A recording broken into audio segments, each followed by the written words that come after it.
So last thing I want to touch is the economic shift. Everyone's like, well, chaos is worthless, chaos worthless, fuse is the way of the future. It hasn't happened yet. People are still asking, how many chaos is this worth? How much is this? How much can I buy this for? People are still demanding in chaos. An economic shift usually takes a little bit for it to even happen. Right now, we're still dealing with that old dollar bill. We haven't really seen the shift happen yet. Usually, the shift it takes a while to catch up. Some people right now will only be taking fusings or alterations when they trade, but not everybody's at that point yet. It's still going to take a little bit for it to trickle all the way down to, the totem pole, if you will, for everyone to be on that new dollar bill. So chaos orbs, we're all preaching they're worthless, but right now you could still use them to trade. My honest suggestion, until that shift really, really happens, get rid of them. Get rid of them while you can, and so that we could start this new dollar bill if you want to go down that route. But the shift really hasn't happened yet. It's like in the process, if you will. So. Unless they make a change to this new exalted orb to exalt cost, chaos is still, I don't know. Chaos is still being asked, and the shift hasn't really happened. Gamer habits are very, very sticky. They take quite a lot to change someone. Oh, yes. When people are used to trading in chaos, it's going to take a lot for them to break out of that. The savvy traders, of course, are trading in the things that they think are going to have value in the future. I don't know, I like to ride it out. I think it's fun. Even though I was very close to a drill neck, and then I lost like 20 chaos worth of value in terms of getting my drill neck because of the shift. It's fine. I just ride it out. But yeah, there is some potential there to pre-trading in the currency that you think will be valuable in the future. However, I like to see Zeno just gave out some financial advice. I always like to clarify by saying, always do your own research and make your own decisions whenever people are giving financial advice in real life and in Path of Exile. Ziggy wiping my butt over here. So I think we're done talking economics. Now that nightmare of a QQ fest is over with, let's talk about something fun and exciting like summoners. I guess that's the name of this episode and all. Hi, Ghazzy. I heard you play them. Oh, I do? Yeah. Me? Okay. Yeah. So where to start? Where can we start? Let's see. New players. Want to explain just the basics of a summoner and like what's to be expected and how to make an efficient summoner? Like, what's the meta of a summoner right now? Well, the situation we have with summoners is actually we are in a very good position. We are. When you come up to the stage, in the later stages, it doesn't matter what you do with the build. You don't even have to have efficient links. You will still be able to do the maps you want to do. But that's where your limitation is. And you don't need to be good at the game to do this. You don't need to have the best gear in the game. You can be okay geared and still run a 78 Dominus map and actually clear the boss. And all you need is basic guides or basic knowledge about the build and how the game works to be able to reach that point with self-found gear. I think that is the biggest part to actually bring up to the community, that the Summoners is a very easy class to play, and you can make it advanced. The only downside really for new players is the leveling process. That's where I had big troubles when I started playing this game. I only started trying this game because I heard Summoners were fine, and that's how it started. Leveling with zombies as your only DPS output is not very efficient because they die. And they do a lot of damage, but when they die before they actually do a hit, which they have very, very, very slow attack speed, and before you get the links to actually start working with them, it's not efficient at all. I think that's the biggest con of playing a summoner. We have a situation where the new spell Raging Spirit, or new Raging Spirit spell, actually makes you available to play as a summoner all the way. However, community has a lot of input about Raging Spirits not being real summoners. Which we can go into a bit later. Exactly. But as a classic regular summoner, which I honestly prefer to play, I think it's more fun. We have a lot of different branches that works for high-end game content and even in hardcore and different approaches. And we also always have the different angles of either going low life blood magic, we have low life with mana, we have hybrid builds, as Pox is showing up really well nowadays, we have HP builds, we have all types of different approaches to the summoners as well. And then you have the large variety of specters, which is in the end, once you start learning about them, minimized to Evangelist or Flame Sentinels, where Evangelist always comes up on top. And then you have the option of how you want to run it and with what extra stuff you want to run them with. So Summoners is a very wide concept, which is why I like it the most. For new players, my suggestion would be to test out what you think is fun, but also make sure that you talk to someone who is knowledgeable or have a lot of experience when it comes to the early stages, so you actually make sure that you progress and don't get stuck and do what I did a couple of months ago when I started. Going low life Solaris Lorica with 1000 energy shield is not the way to level. You die a lot. So I mean, it's all about learning, and the learning process is depending on which people you're going towards with your questions and the amount of answers you get, which is really interesting because it is a large tree, and that's what you have to think of. You have Templars, and Templars is not a build. The Templars is a class that allows you to go a ton of billions of different builds. It's the same thing when you say Summoner. You have different classes that you can go. You can go Marauder, you can go Scion, you can go Witch. I will always favor Witch in most situations of this because of my endgame-oriented playstyle. But in the end, you have so many branches that you can go to with a build. We have Angry African's amazing quad curse or tri curse with Enhance, which is just lovely. It's an amazing build, and the whole workaround with it is just perfect, and it works for Beyond.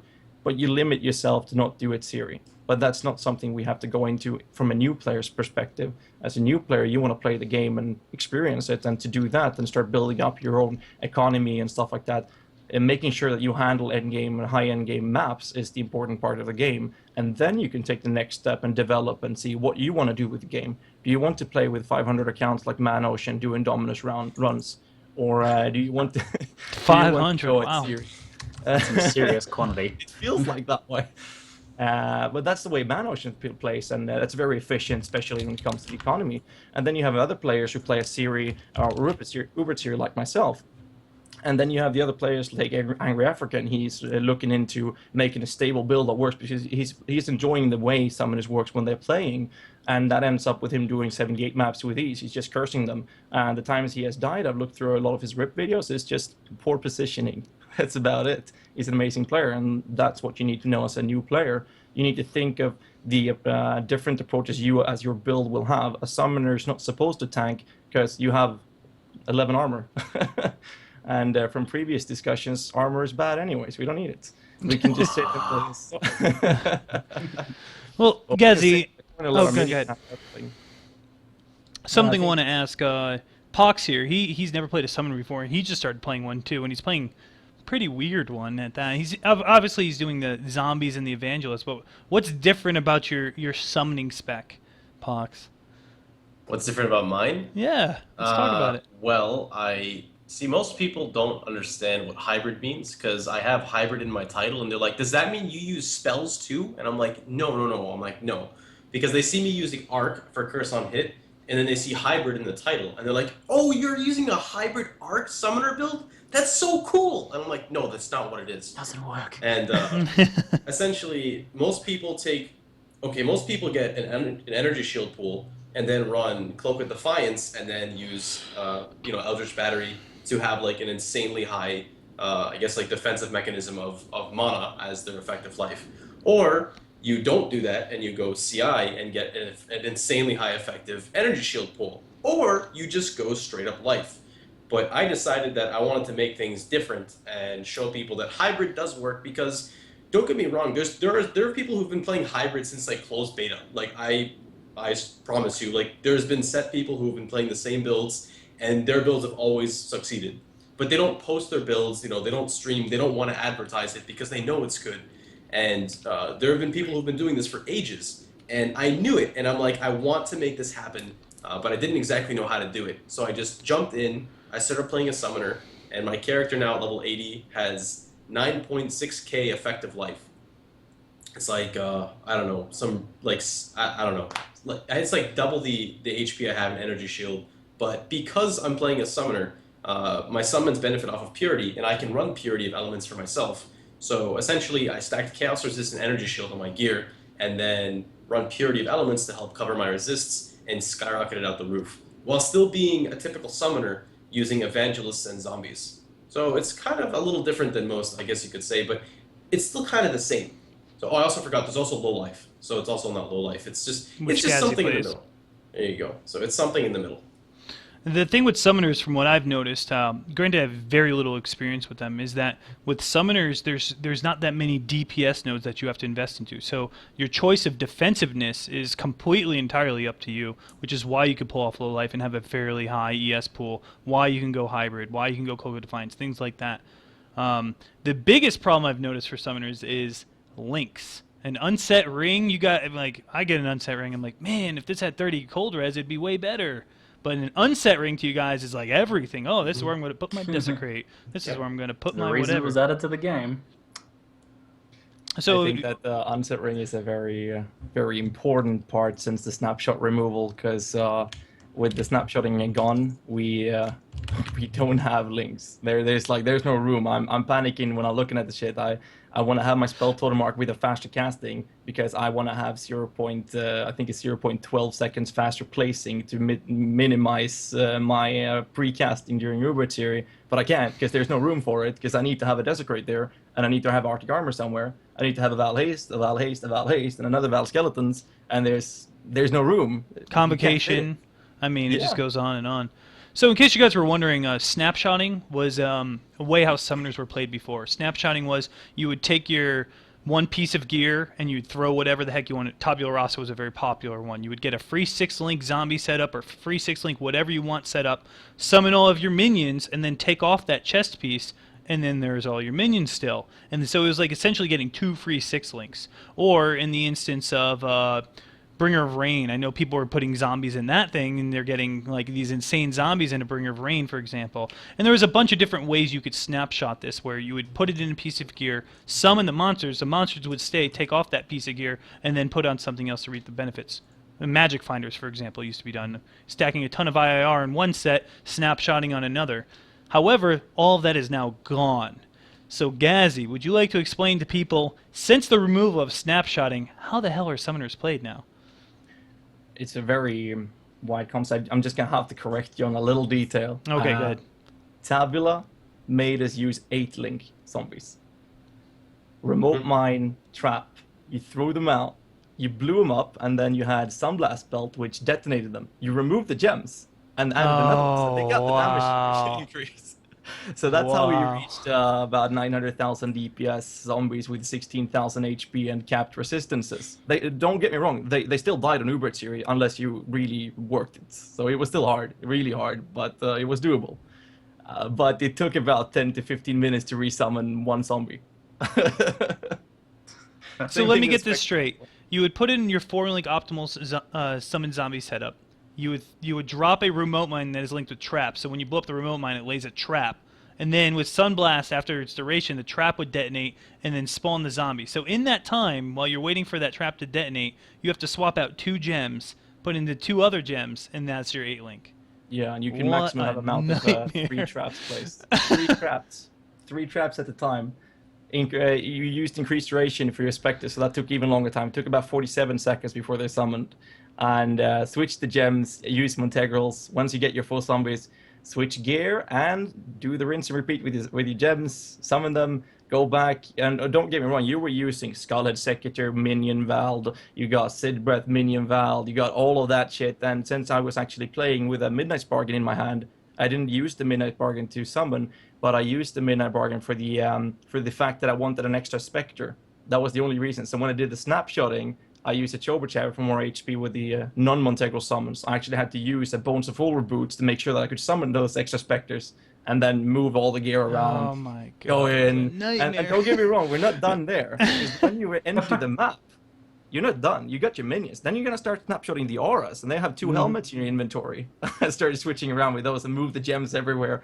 But, I mean, it paid off. It paid off a lot, actually. Ghazzy, was this fun? First couple times. Times. Okay, it was. I've done over 300 Ubers here. I did 250 of them with snapshotting. I enjoyed the first 10. But after that, it was just That's for why the it was currency. changed.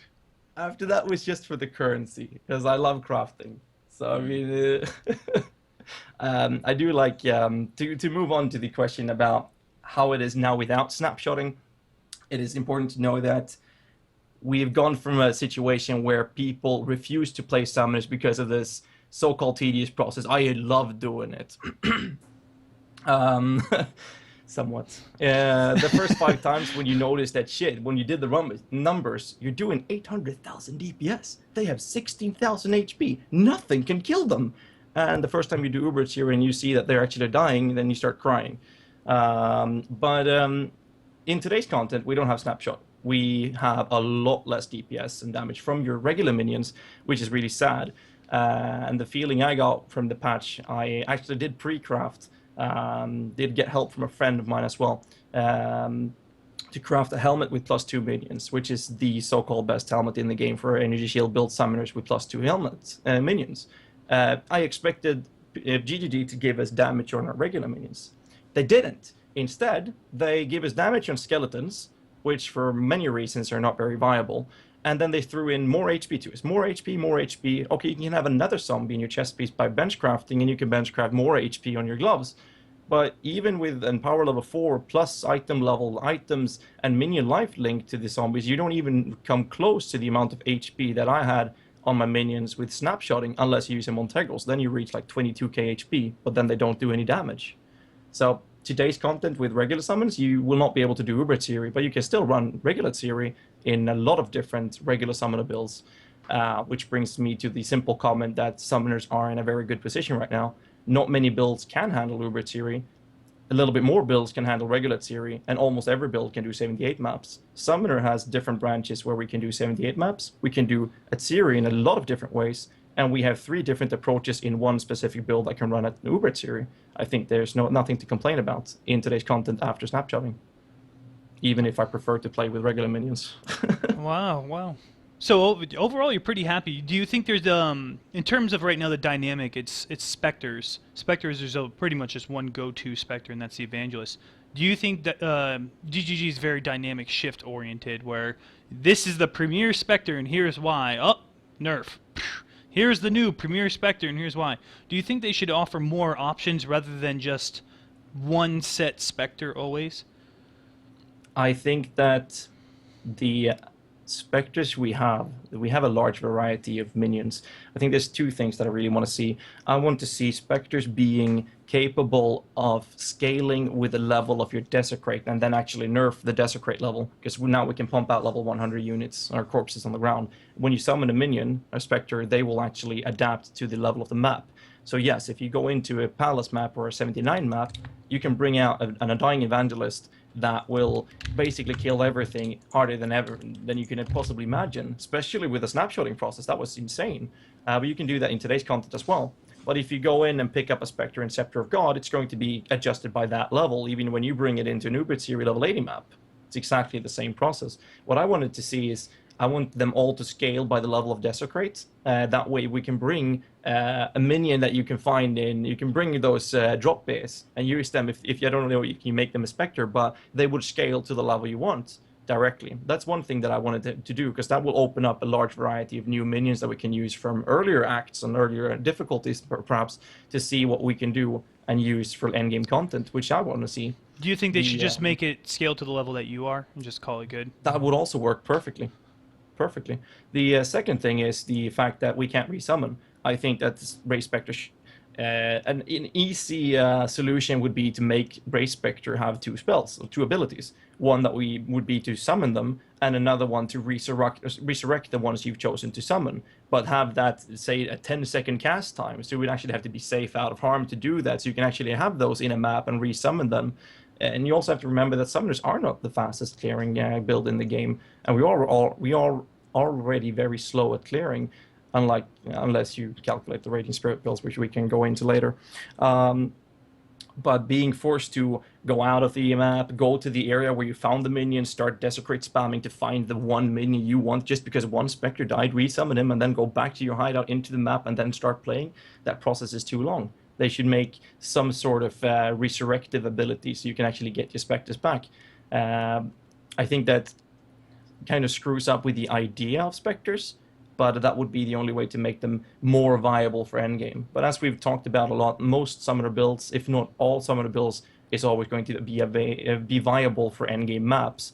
And then if you want to take the next step, you're going to have to adjust your build with the branches and the type of build or gear that is required for that type of content.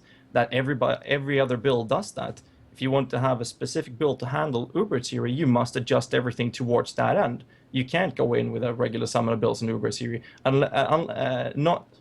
haven't seen it yet. I want to see it. I don't think it's possible. So I can't say that it's impossible because I haven't actually put my heart into testing it. But it doesn't look right for that type of summoner. But I have to adjust my entire build to actually be able to do it. And many people seem to forget that fact. Because if you see a summoner build, you look at this Montegro Scraps hybrid build, like you're running Pox. I'm pretty sure you can do regular Zero with that one eventually. I'm very confident in that. And then if someone asks you, can you do Uber with this build? And you say, no, you can't do Uber with Zero with this build because Uber Zero is too hard. Then the guy, usually the community responds with, oh, then it's a bad build because you can't do Uber Theory. That's usually the feedback I get with my builds. Yeah. If you can't do Uber Theory, it's a bad build. Okay, fine. To interject, though, I really feel like that's just people just being silly, to be honest. They're just hopping on a bandwagon of saying, you know, like, you can't do this, etc., then your build's not complete. I think that just stemmed from an invalid source that shouldn't really be taken upon it. But one thing, just to kind of shift us back, I want to talk about something before this podcast ends to do with summoners. Being as you were saying, they buffed HP, they buffed HP, they buffed HP, but they did buff damage of summons because they added generosity. Generosity, for summoners that use it, I'm assuming majority of summon builds use it, maybe there are summon builds that don't use it, I'm not sure, but I guess one thing, there's a couple things I want to talk about. One is how beneficial summoner are to party play, though, because you give so much, if you use Evangelists, you have defensive auras as well, and then you have Evangelists that have the defensive bubbles. So for party play, you can actually complement really well with people. Running with someone who shock stacks for you, that amplifies the damage that you deal. But then, since of course you know all of this already, since the main discussion was versus Adziri, one other thing I want to bring up, just so people are aware of it, there are builds, summoner builds, based around animate weapon. I want to bring Uber Elite into this because I know he does it a lot. And I can't really speak much on this topic because I haven't done it, but just know that a side note of summoner builds that don't use zombies and don't use raging spirits, you can use animate weapon, and I believe it's like a elemental animate weapon build. I'm not exactly sure because I can't really speak much on it, but there is more variety on it, and that's pretty much all I wanted to say. But one more thing to go is long live drop bears. I'm gonna make it work with specters. No, so, my. And back to you, though, Ghazzy. Something Another with thing I wanted to bring Ghazzy. up there, if I can cut you off there, like Ziggy style. So I mean, now that he's gone, I can say that. I'm gonna pay for that later. Another thing that it's important for me to notify the community is that we have the game has a variety of age on the players. We have people that is really young. We have people who are very old to play as well. And I have viewers on my stream. I have a few of them actually, and one in specific. He has RSI in Arthritis. Which basically means he has his wrists, and he actually has problem with clicking a lot. He can't play games for a long time because he actually has physical problems with gaming in long sessions because there is a lot of clicking. And we who play games a lot might not notice it now, but there is that little medical aspect of gaming as well, where summoners don't force you to click 1,000 times because it's a very comfortable build to play. For those of you who actually have those types of issues as well.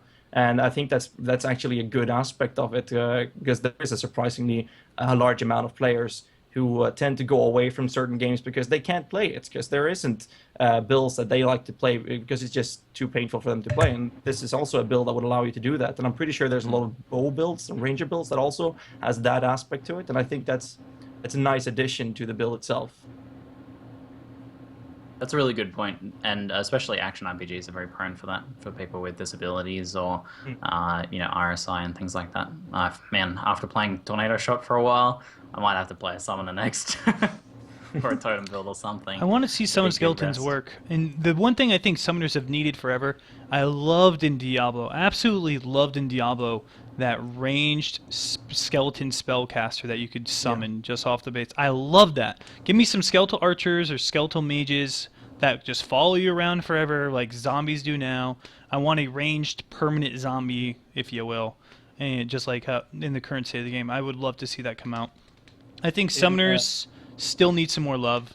It's really complicated when I see Ghazzy, for example. If you guys didn't know, I learned this week. This is how little I knew about summoners. Whatever skill you use or attack you use, that directs the direction of your zombies. So Ghazzy, like he was saying, he didn't have enough mana or whatever to use his ability, or he didn't even have an ability. He ran to a corner in the Atziri map and was using auto attack, swinging his sword to make his zombies run out of range of Atziri's flame blasts.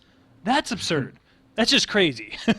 So things like that about summoners, I wish I knew in advance. That's just this bunch of crazy talk. I feel like summoners in this game have their own niche. You guys are like the kids in high school, the goth crowd that's sitting off in the corner and no one really understands you. Did you just? Did Oh, you yeah. just? Oh yeah. Is that because I'm emo? Please. It's the hair, man. But jokes aside, permanent minions. Anime Guardian don't seem to listen to anyone, but zombies do listen. Where you attack or place your offensive spells, they start moving. But it is a nice build. I think it's nice. But in Angry African's absence, I'm gonna quote him. In a couple of days ago, we had a discussion about Diablo 2's range minions. We all three apparently want. Not skeleton magi's, because they are temporarily summoned minions. We want permanent ones. We want zombie magi's. And we want, like I suggested with the Spectre Gem, to actually give you 2 spells. One to summon them, one to resurrect them. Could do the same thing with zombies. One to summon the normal ones and one to summon mages. You can decide yourself. You want to have, out of 10 zombies, you can have 4 mages and 6 big melee ones. That would be a nice solution. The problem with that, Ghazzy, is you usually use multi-strike with zombies, so multi-strike wouldn't do anything for the casters, so you would need a separate setup for spell echo and things like that. So that idea is really good, but it should be its own separate gem if they're going to try and do it, in my opinion, because that way you're already forced for links. Now, do I run Spectre? Do I use Magi? Do I use Magi in Specters? Do I not use zombies? So it forces you to choose what summons you want to use. I They like need to that. implement pants for summoners to give you guys extra gem slots. It's the only solution.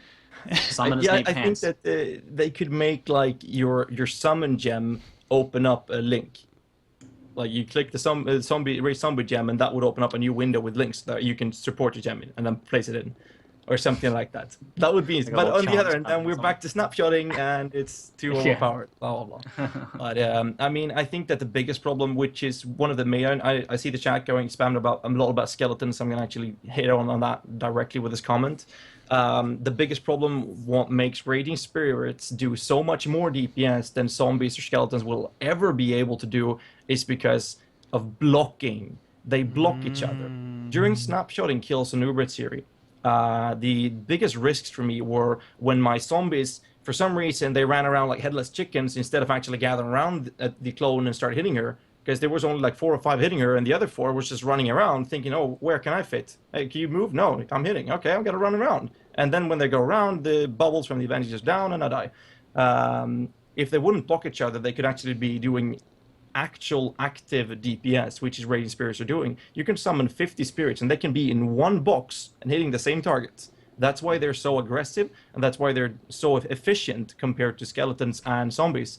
At any given time, by an average on every single enemy in the game, you can have an average of 10 enemies, or 10 minions hitting your enemies, unless it's Raging Spirits that doesn't block each other.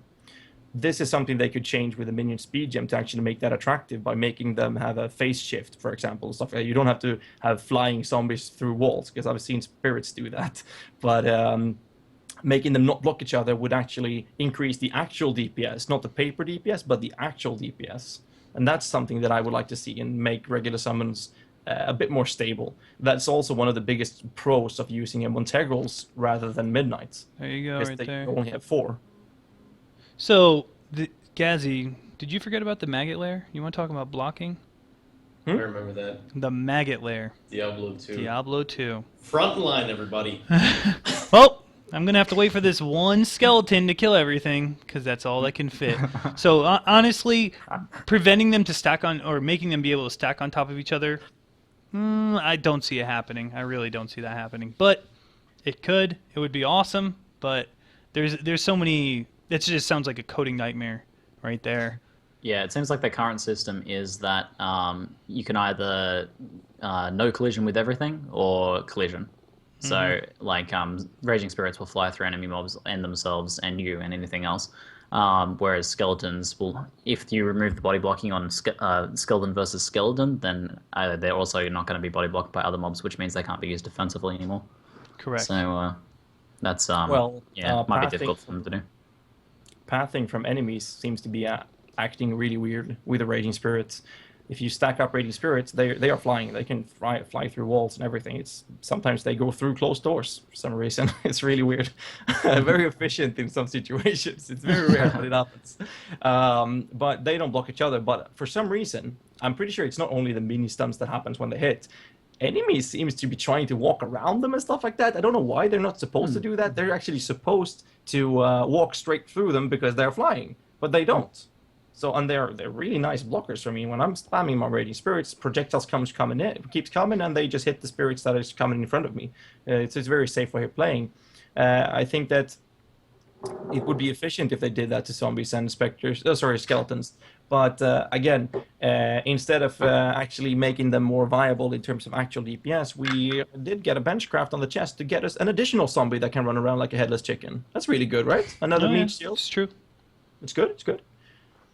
But that's I'm a little bit disappointed that we didn't get regular damage or regular minion damage on the permanent like zombies. I'm really disappointed with that. But on the other hand, as I said several times before, we're in a really good position right now. We have, as I said, a large amount of branches that we can go that will work for endgame content, not only 78 maps but also at Siri, and we have 3 different approaches in Uber. I think that's way too much.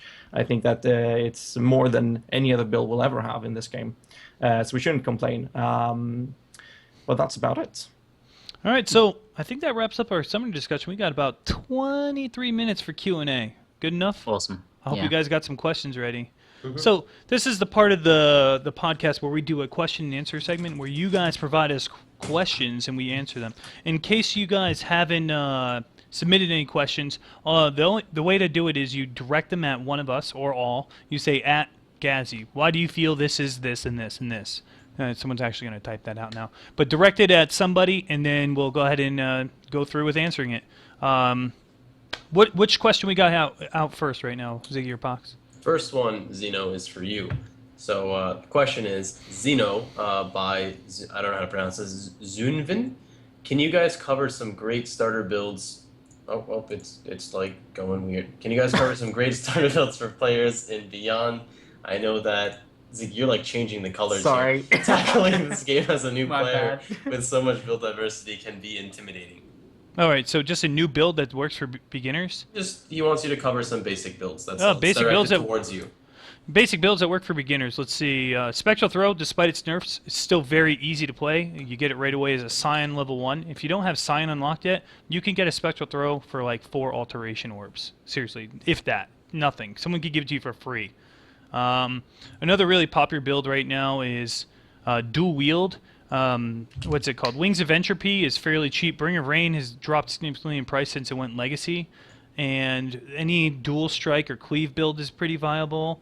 Bows are huge right now. Ice Shot, easy to play. I mean, there's a bunch of them. In terms of spells that are really easy to play, what's popular right now? Incinerate, you hold right click. That's it. It does 1 million damage and you hold right click. You can't really go wrong with that. Freezing Pulse is popular. What else is really popular? Arc.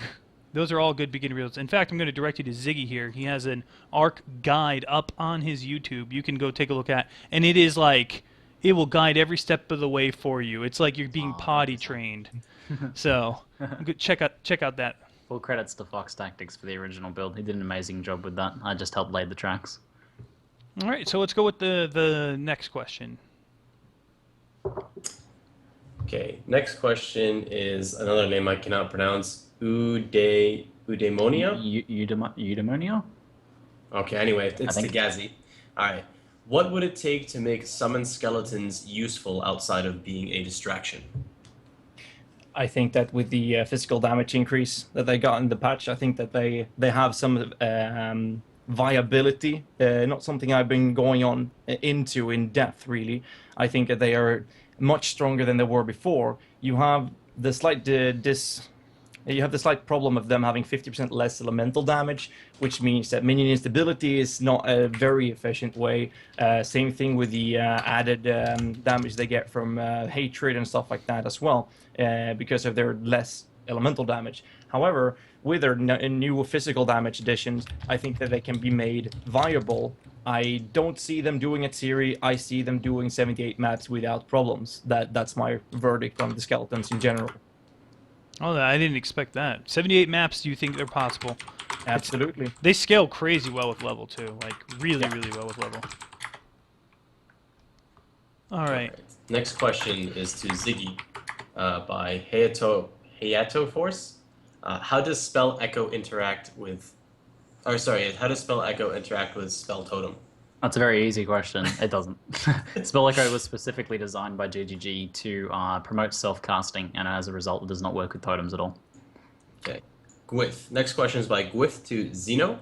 I love Path of Exile, and I only feel like playing in hardcore leagues, but I constantly die and then end up quitting after a few characters. What should I do? Oh, man. Of course it's directed at me. Oh, God. Ghazzy, I guess you could chime in on this one, too. So I die a lot in hardcore. I'm just one of those people, I'm generally speaking overly optimistic, overly zealous. You die, who cares? It's a video game. Move on. You know, I'm always broke. I don't take free donations in terms of currency from characters. Once in a while I get bro dealed here and there. But overall, I'm going to add on to the one NBK asked. NBK asked, how do we feel about taking donations? This is a perfect example. I die so much, I am so poor because, generally speaking, I invest all of my money, which is not much, into my character. Then I die within 5 levels of it because I'm terrible at this game. But go on, have a good attitude, and whatever you do, don't take out freebies.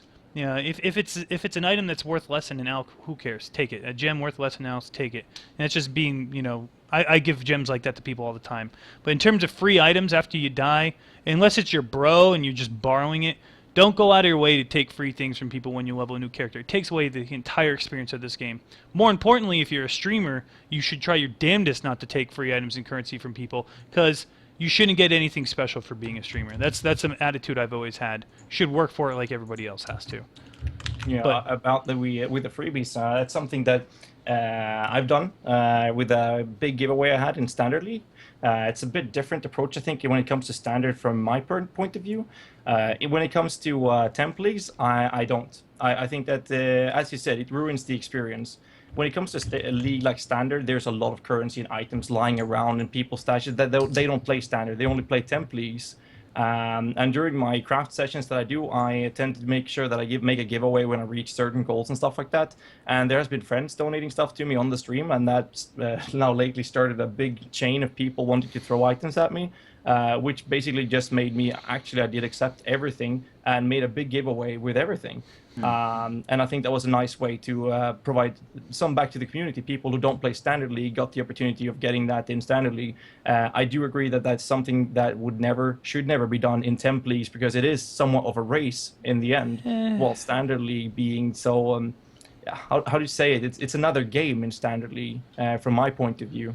So I think there's a big difference between accepting donations to do a giveaway and accepting donations to gain an advantage in a race. That's like... I think people should play the way they want to play, and personally I don't accept in-game donations because it ruins the game experience for me.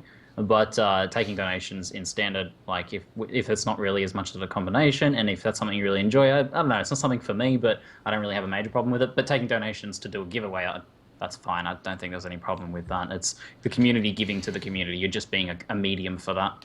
in terms of giveaways, I'm going to chime in on this one. Giveaways, you're getting followers for giving away gear. I did them when I first started streaming. I didn't realize the impact they have. It's actually really, really shady business, in my opinion. See? Like, you're giving an item to someone who probably doesn't know how to use that item, and it just rots there.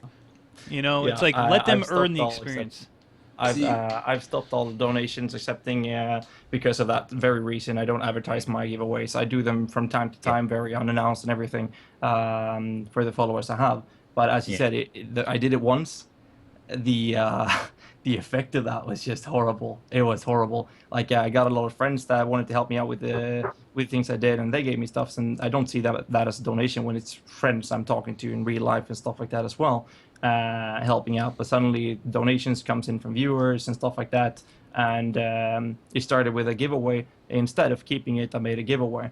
And as soon as you touch anything, even my own items I had before, you directly get accused of, oh man, they're selling stuff that isn't yours and blah, blah, blah, blah, blah. So, I mean, lesson learned. I'm not trying to do shots fired at you. I was just saying in general, I've done it before. My bad. I'm not doing shots fired. We talked a lot about it when it happened as well. There's no problems at all. Just to clarify for the viewers. On a positive note, if a game or a person has game keys to give away, Ziggy does this all the time. Advertising for a game, giving them away their game codes. Ziggy's done this with Gauntlet. I've seen him do it with other games. Or giving away microtransactions within the game is promoting the game more so, and I encourage those. I think the most important thing with giveaways, and this is just a tip to any streamer, is don't grow your stream through giveaways. It does not attract the viewers you actually want. You should grow your stream through the merits of your stream. When I do a giveaway, it's just to reward my regular viewers. I was on Ghazzy's stream recently, and he didn't advertise a giveaway. He just randomly did a giveaway to reward his regular viewers, and it was not advertised or anything like that. And it was a really pleasant experience. I thought that was really good. But yeah, don't do it to try and grow your stream. Not a good idea. It's way more hassle than it's worth. Do you have anything, Pox? You looked like you had something to say. Well, you see, I used to do giveaways back when I used to play the game, except I didn't do it for like a follower base or anything. I did it with the intention of I'm giving my stuff away to other people. Mainly what my giveaways were done, I'm talking about like a year and a half, 2 years ago when PoE was in closed beta, was to give away the old gear of my build. So the old gear of my character, people who wanted to play it, I would do giveaways for people who wanted to create the build. But no matter what you do, if you're giving away free items, you're considered a bad person as a streamer.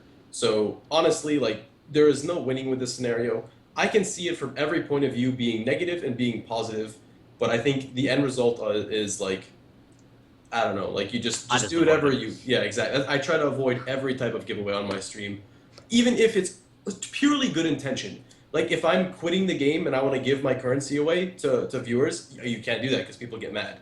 But on the flip side, it sucks because say I lend a friend Hyman 4 Exalteds off stream to buy something, and then he decides to pay me back on my stream and gives me 4 Exalteds. It just doesn't look right. It's so, it's really, I'm just going to say it's kind of disgusting in a way how fast people get accused of things.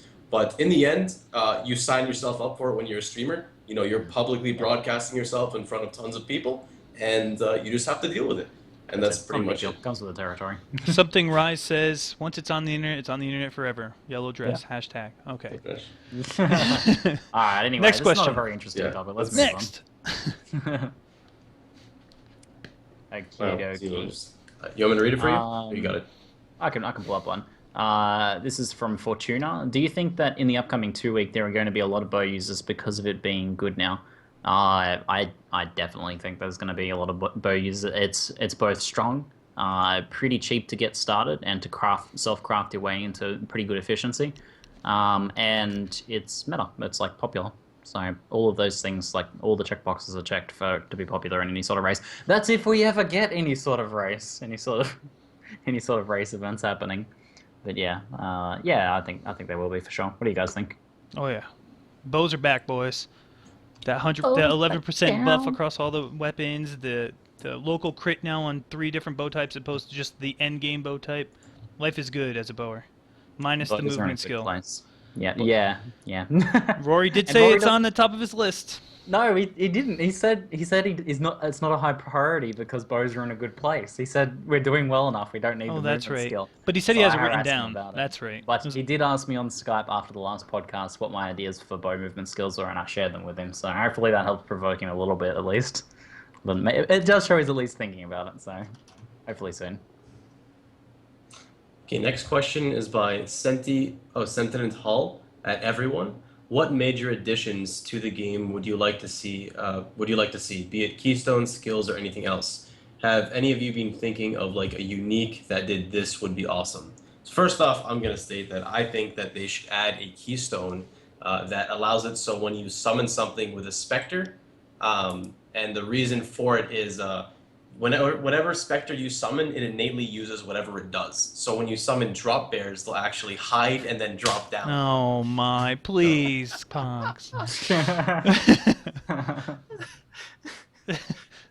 How do you keep a straight face after that?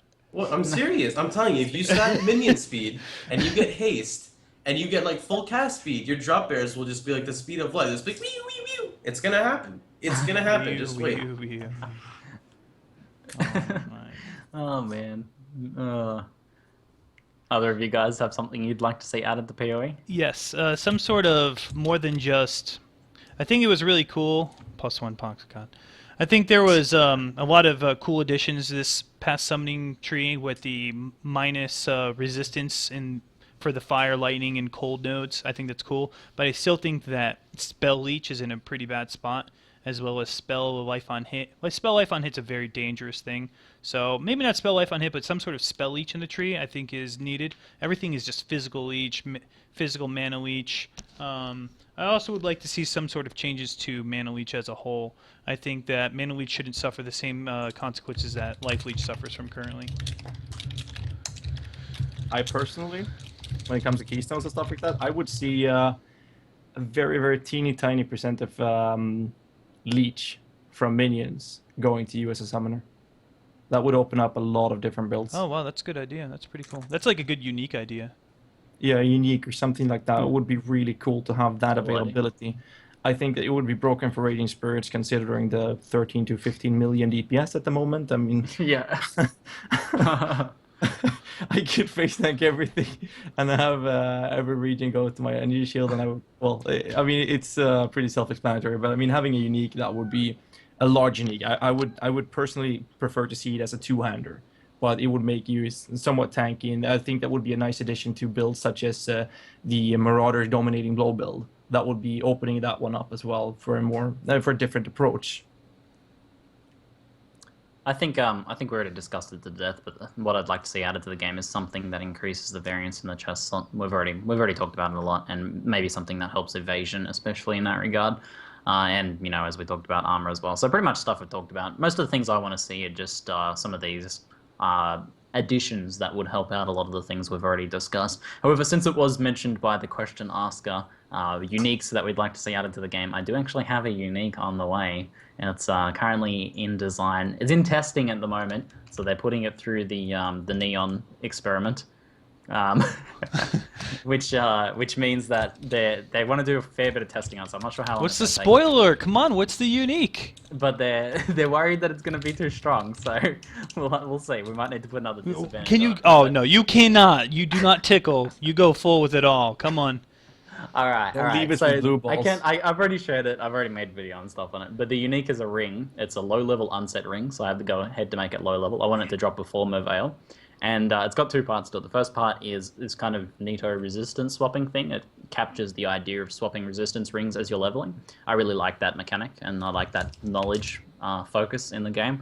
So depending on what gem you socket in, it changes resistance alignment, gives you minus all resist, but a lot of plus of the resistance you're aligned towards. So it's the idea of swapping resistance rings, and it gives it a drawback to. So a red ring would give you a bunch of fire. Yeah. Exactly. Okay, got it. Exactly.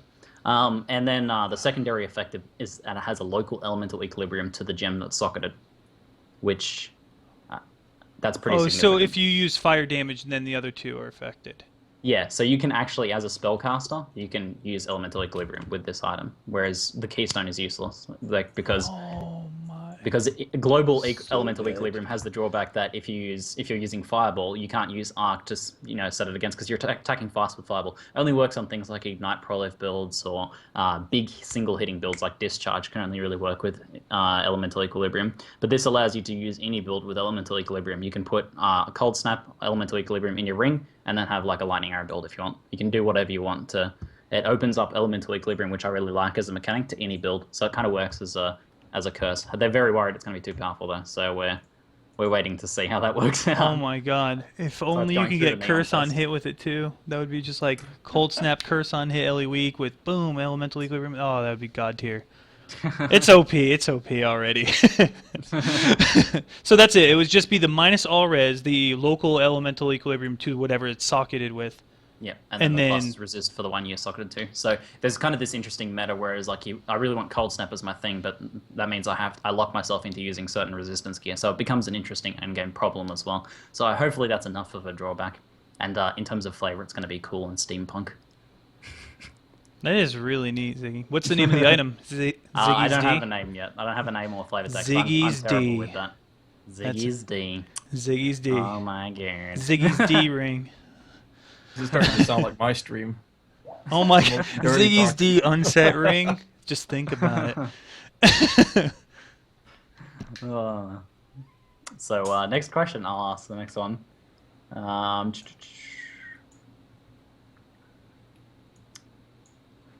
last question. Okay, this is already about chess pieces. We've discussed that a lot.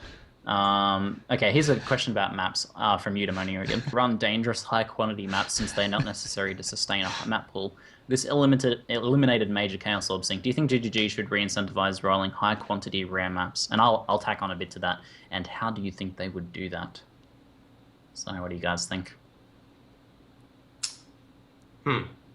Let's see. So it says, I think GG should I mean, okay, it kind of comes in a case because there has actually been a time where I still run dangerous maps, but it's very limited. For example, if you're down to like your last 78 and it's the start of a league and there's no one else selling maps, there could be a reason to actually no, I lied. You would just roll for pack size.